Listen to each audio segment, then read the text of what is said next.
Hey there, Fat Bikers. Today we're going to be taking a look at the inverse pedal system from the folks at 9Point8. This Canadian company has actually changed the way we look at pedals.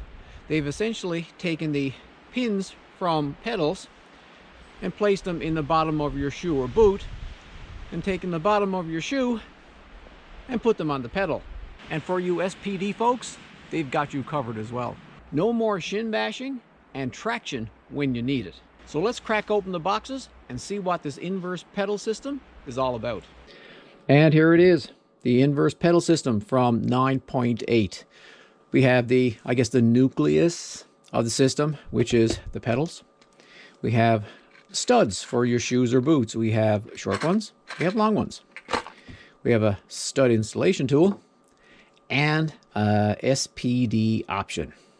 Now, before I dive in, I just wanted to say that if you're looking for more information on this system, go to the 9Point8 website, because they've got a treasure trove of information. They've got descriptions, specifications, instructions, and videos, shoe stud compatibility, which is very interesting, as well as a whole bunch of FAQs.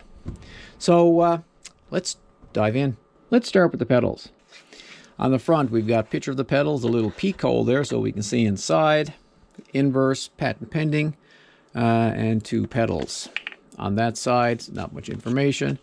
On this side, okay, lightweight composite pedal body, fully serviceable. Yeah, apparently you can get all the parts needed to service these pedals from 9Point8, so they can last you a long while. And that's including the rubber pads. And they have 4-season performance. That's their address, 0 plastic packaging, which is good for the environment. Not much on that side. Oh, on this side, this is the breakdown of the pedals. Now, I don't know pedal anatomy, but I guess we got the shaft, and we have, looks like a washer and bushings and all that sort of stuff. That's great. That side there. And on the back, you can use without studs, no more bloody shins, and optimize with studs, sold separately, to gain all-season grip on and off the bike. So enough talking. Let's open up the box. So, okay, there we go, engineered in Canada. Some installation instructions, some important information for you to read, and stickers. They will go on my toolbox. And here are the pedals. They are, like I said, made from some sort of composite body, all parts replaceable. And even this is replaceable. Now, the claimed weight is around 588 grams per pair. So let me just grab the scale and take a look.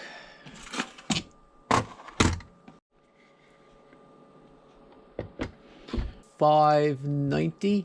So that's fine. So they're pretty much the same as claimed.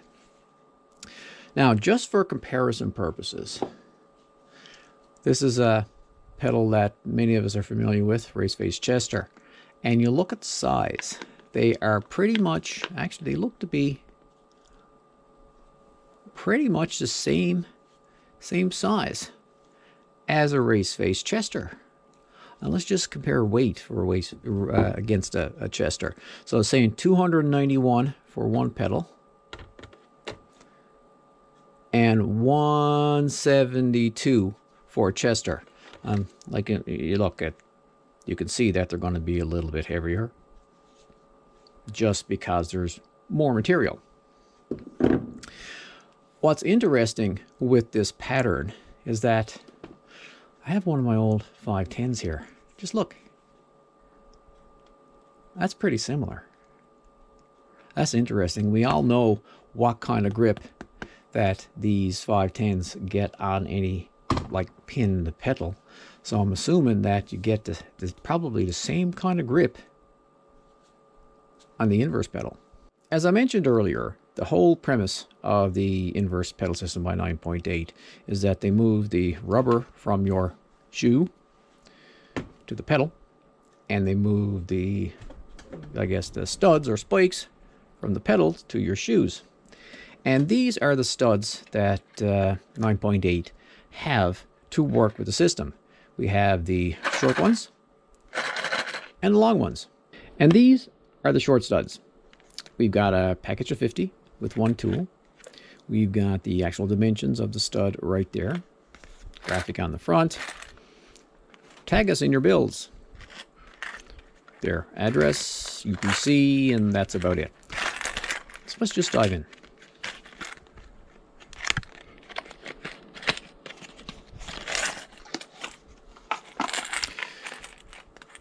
So we have this, I call it a spice tin. I can remember many years ago, my wife actually bought some tins very much like this to put some of her spices in. But this is really great because I don't know if you're going to be using the full 50 studs in your shoes. So you need some place to store them instead of trying to find something to put them in. You know, 9.8 has provided you with something to store them. So inside we've got a little bit of cardboard and what looks to be itty bitty instructions. I really appreciate this. I find it a hassle going online looking for instructions on how to do things. I really appreciate it when manufacturers and companies include instructions. We got shoe stud installation instructions. The parts list here, we got 50 studs and a stud tool, which is right here. Oops, right here. And some information there on safety. And we have how to install it. We can use the tool in this here. Now this here is also available from 9.8. It's essentially, it's a screwdriver that takes the hex. It just pops in there. Or you can use a drill. It gives some graphics there on how deep they should be installed, as well as recommended stud patterns for both, looks to be summer and winter. Let's take a look at one of the studs. It's kind of hard to see really how big these are, just showing you these in my hand. So I'll take a picture of them and post it here somewhere so you'll get some sort of point of reference. I'm assuming that the stud goes in the tool, something like that, and then you screw that into your shoe or your boot. Okay, so that's the short ones. Let's just take a look at the long ones. Box is exactly the same, except it says inverse studs long.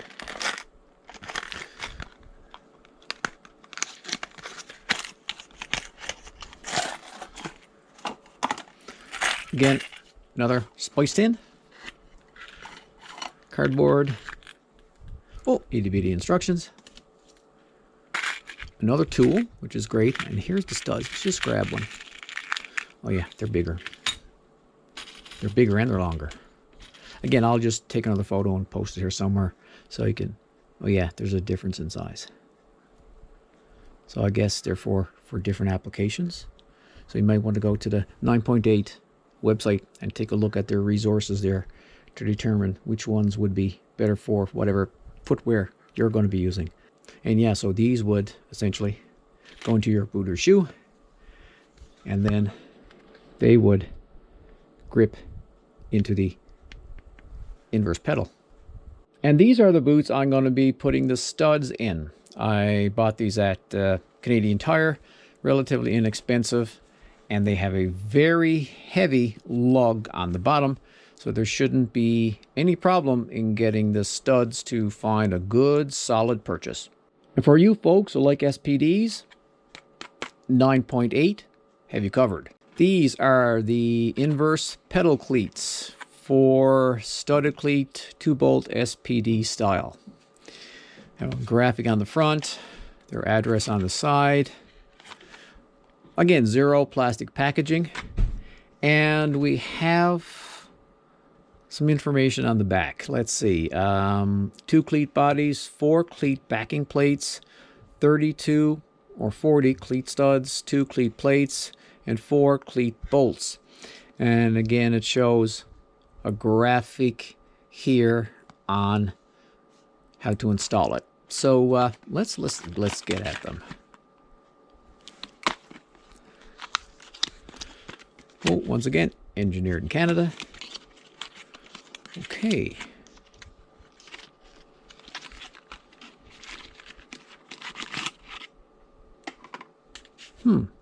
So it looks like we have a bunch of studs here, actually. Yeah, these are very similar, if not exactly like the ones that go in your Fatbike tire. So we've got two, how many do we have here? 2, 3, 4, 5, 6, 7, 8. We've got 8. They must be spares. So let's see if we can open this up. So here are the cleats. We've got 16 studs per cleat, a couple of bolts and a hold down plate. This here is made from, I think, 6061 aluminum plate, and you can see the 9.8 logo right there. Let's try to get these out. And here, I guess these are the plastic plates that hold the studs in place while we mount them to the boot. Let's flip this back. I'm sure I'm going to drop a stud or two. Let's just see. Okay, yeah, nope, that doesn't go like that. That would be studs everywhere.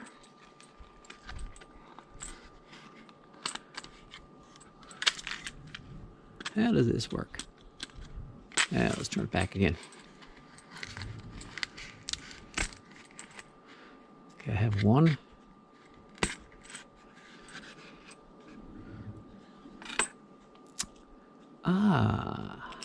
Okay. So these studs are replaceable. Okay, there's I'll just put that down there. So that's why they provided some extra studs. So these studs are replaceable. They go into these little holes and protrude out the other side. Now they just came out, so that's my bad here. And I'm assuming that these plates, these plates hold the studs in place while we put them in our boots. So I'm just going to stop recording now and put the pins back in. After dropping the pins back in place, I realized that these plastic shims, they actually press fit into holes. They've got little pins there. They go into holes in the bottom of the cleat, and then they hold the pins in so they won't fall out. Take note of that. And when I was looking at the pins, they appear to be a little more dome topped than flat top, because as you probably know, you can get many different types of studs for your Fatbike tires. That includes dome top, flat top, concave, and I think there's even a couple out there more crown type with like 3 spikes on them and that sort of thing. So I guess you can replace them.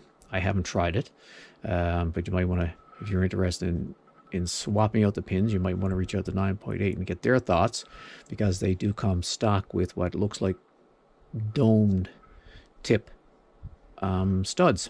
While I do consider myself more of a flats kind of guy, I do have boots that are SPD compatible.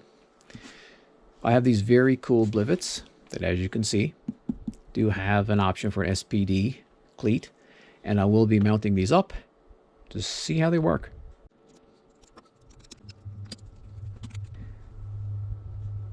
I couldn't wait.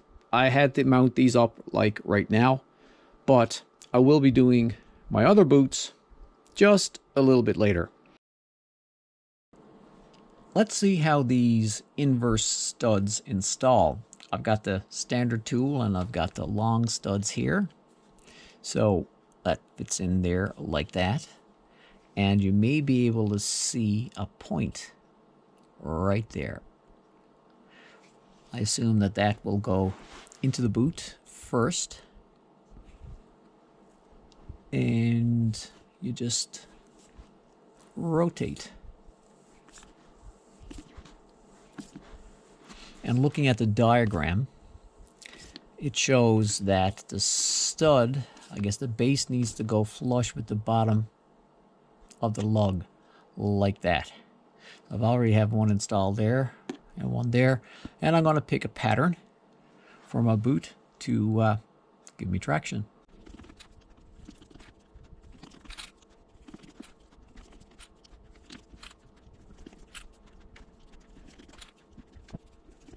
Okay, so there I have 2, 4, 6, 8, 10, 11 studs in the bottom of my boots. And these are the long ones.